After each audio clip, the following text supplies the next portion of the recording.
Namaste everyone. My name is Lovina, and before I begin, I'd like to thank you all for your patience, especially those few of my friends and students who have been waiting for this video. There's been a lot going on, so I actually chose to take a break from social media, to take a break. I couldn't actually take a full break from social media, but I took a break from posting, from sharing, and I was instead doing, and I still am, I'm doing more of the inhaling. I'm taking in. But there was something that I posted a few days ago on what is a Shāstra, or what do you understand by Shāstras. It did get a few of us thinking, and that is an important part of understanding this question. You see, in yoga, we normally speak about Shāstras. We speak about scriptures because that's what it's usually referred to, right? You say that, what do you mean by Shāstra? Shāstras are scriptures. Or in colloquial parlance, we normally say, oh, it's written in the Shāstras. It's according to the Shāstras, according to the scriptures. And we just scapegoat the scriptures for everything that we want to say. But the question arises, what is a scripture? Right? What is a scripture? And more importantly, as some of my friends very rightly asked, what makes a scripture a scripture? What makes it a Shāstra? And in a very short video, I'd like to just give some insight on that. So you're right when we first say, on first look or at first look, you say scriptures or Shāstras refer to scriptures. What are scriptures? Scriptures are texts, right? Or sacred texts, as we call them. But what exactly makes a text a sacred text? Now, if I allow, just a pause for a moment at this point in time, for all of us to think, what are the sacred texts that we know of? What sacred texts do you know of? And you'll come across, you'll think of a couple of names. Now, what makes it sacred? Right? Because you've got a number of texts and you've got commentaries on them. We've got masters and gurus who've written on these texts, and they've used those to explain those or decode them for us. Now, those won't be scriptures then, right?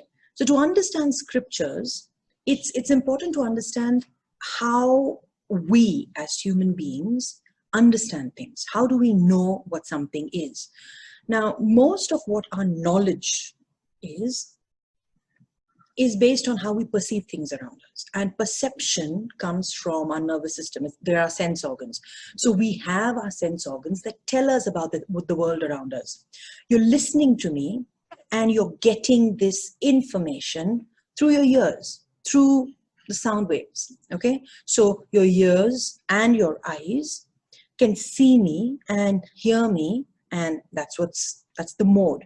So we use our sense organs. So when you say, Lovina has said this, I heard her say it, and she said it. So you know for a fact that I have said it. If I, for example, say, this is red, then it is because my eyes can see that it is red. On the other hand, if I just pick this and say, this is a pen and this is a blue pen, and then you'll say, yes, I can see that it is blue. If you're unable to see it, if you're unable to perceive color, or if you do not have the sense of sight, then you can't see it and you cannot perceive it. So it is just that. It's your sense organ.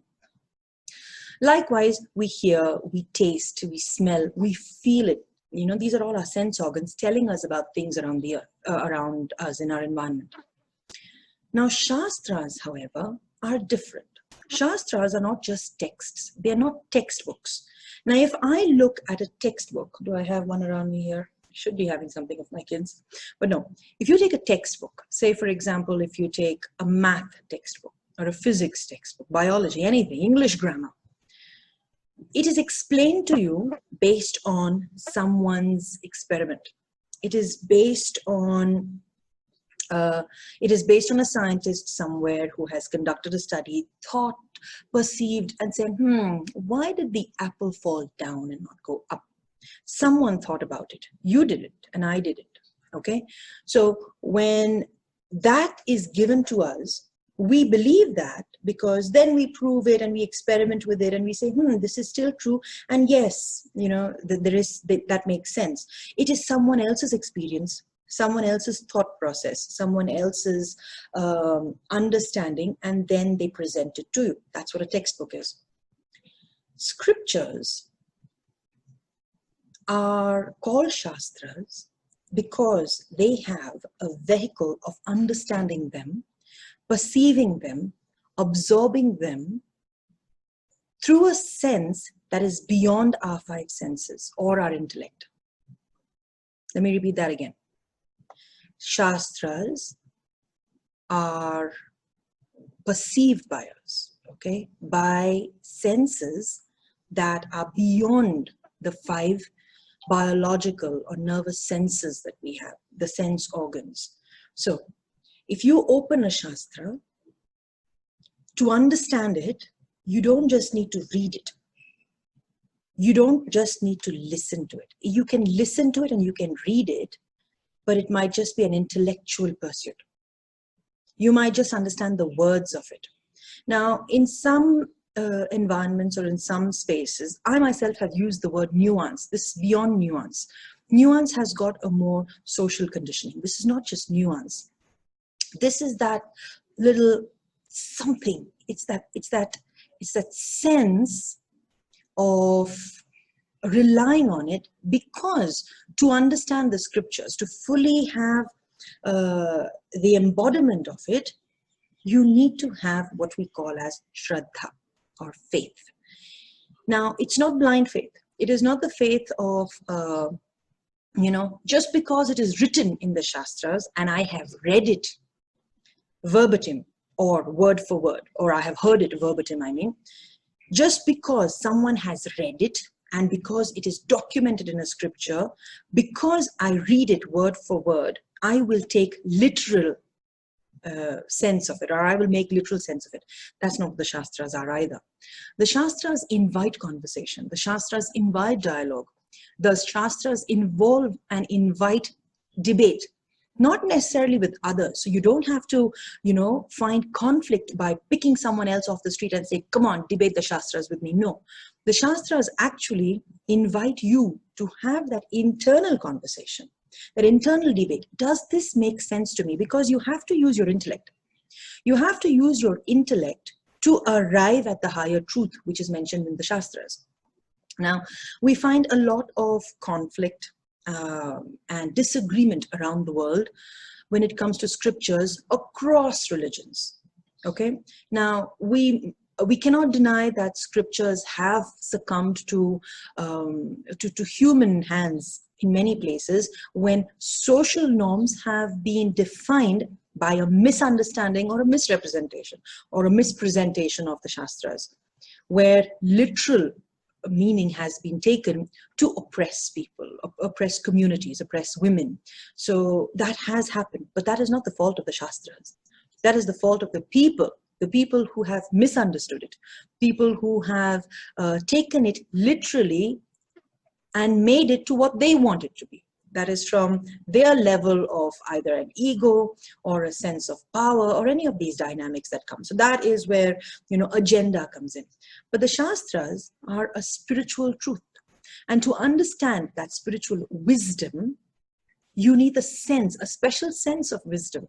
And that special sense organ for wisdom is faith. It is, and faith, for lack of a better word in English, right? It is Shraddha. It is that allowance of yourself to say, I don't understand this, but let me question my own lack of understanding. I don't get this right now, but that's me. It's me, this humble little me who thinks that I know everything and thinks that I get it all the first time. But no, if I disagree with something, what am I disagreeing with? What part of it? What is it that I am questioning? What about me that is not understanding this? So it involves a lot of introspection and reflections, and that's what the Shāstra is.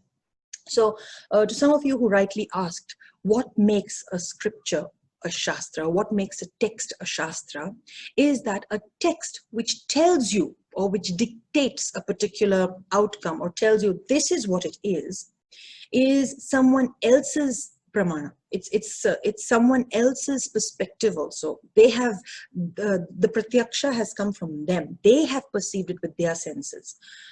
It's not your native, it's not your original experience. That original experience is something that you evolve from your one-on-one relationship with the Shastras. So likewise, we've got many other Shastras that we have. We've got Yoga Shastras, we've got Natya Shastra for dance, we've got Shastriya Sangeet, so which one of our commentators also mentioned, for music.